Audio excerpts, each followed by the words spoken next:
আসসালামু আলাইকুম, welcome to my another video. কেমন আছেন সবাই? নিশ্চয়ই অনেক ভালো আছেন। আমি অনেক ভালো আছি।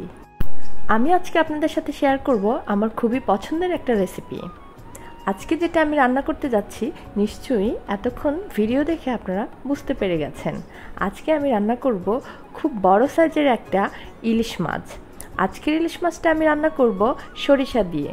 আর খুব সহজে এত বড় ইলিশ মাছ আমি কিভাবে রান্না করলাম সেটাই ভিডিওতে দেখানোর চেষ্টা করব। আমি আমার বেশ কিছু রান্নার ভিডিওতে কিভাবে মাছ কাটি সেটা দেখিয়ে দিয়েছি, তাই জন্যে আজকে আর কাটাকুটিটা দেখালাম না। এখানে আমি মাছটা খুব ভালোভাবে কেটে নিয়েছি। যেহেতু মাছটা অনেক বড়, প্রায় 1 কেজি 300 গ্রামের মতন, তাই জন্যে মাছটাকে কিন্তু আমি এইভাবে কেটেছি। তো শুরুতেই মাছগুলো আমি কেটে ভালোভাবে ধুয়ে পরিষ্কার করে পানি ঝরিয়ে নিয়েছি। এখানে আমি কিন্তু কড়াইতে মাছগুলো সব নিয়ে নিলাম। এরপরে বেশ কয়েকটা পেঁয়াজ কুচি আমি এখানে দিয়ে দিয়েছি।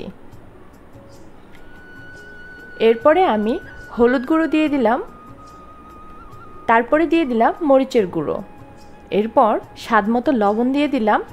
আর বেটে নেওয়া, আমি কিন্তু শিলনোড়ায় আজকে এই সরিষাটা বেটে নিয়েছি, বেটে নেওয়া সরিষাটাও দিয়ে দিলাম। এরপর তেল দিয়ে দিলাম।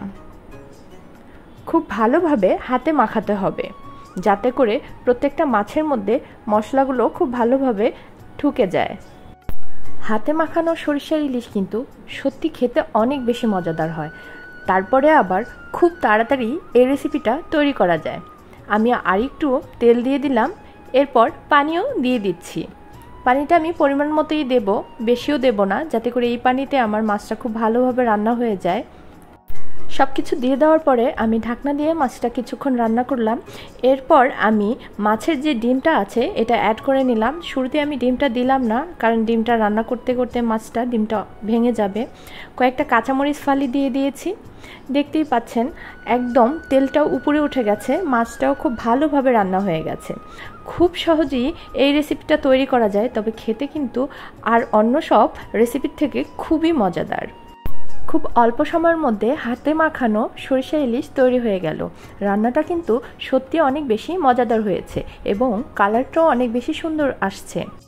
এরকম সহজ এবং মজাদার রেসিপি যদি আপনারা পেতে চান, তাহলে আমার করা রান্নার ভিডিওগুলোকে আপনারা বেশি বেশি শেয়ার করে দেবেন। ধন্যবাদ সবাইকে।